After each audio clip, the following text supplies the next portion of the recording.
voit bien qu'il reste de la souillure à plein d'endroits en fait. Cette pièce-là, elle n'est pas du tout nettoyable.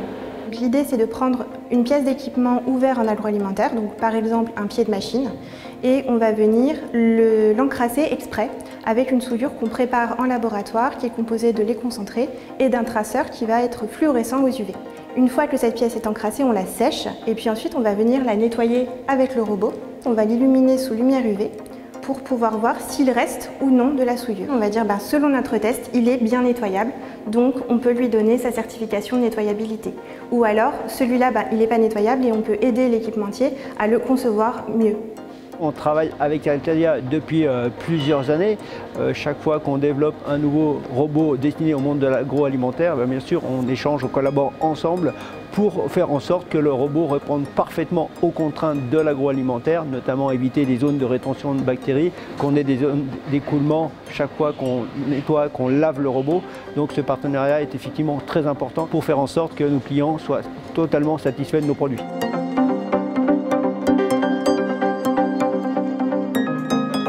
Aujourd'hui, pour déclarer qu'une pièce est hygiénique ou non hygiénique, on va se baser sur les plans, donc sur le prototype.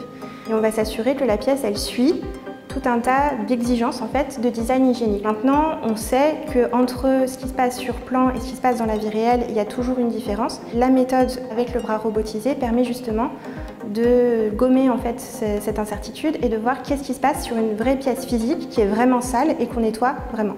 On peut regarder la pièce et dire elle a l'air nettoyable ou elle n'a pas l'air nettoyable. Il n'existe pas de méthode reconnue et standardisée. Donc le but c'est ça, c'est de mettre à jour une méthode reconnue, standardisée au niveau international.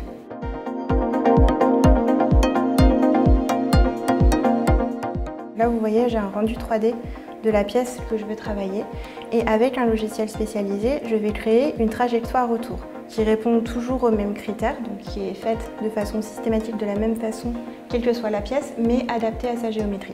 Après ça, on vérifie sur notre simulateur si le robot peut effectuer sa trajectoire sans rencontrer de problème. Une fois que c'est fait, je demande la génération d'un programme. Le robot refera exactement ce qu'on vient de voir en fait sur l'écran, mais dans la vraie vie.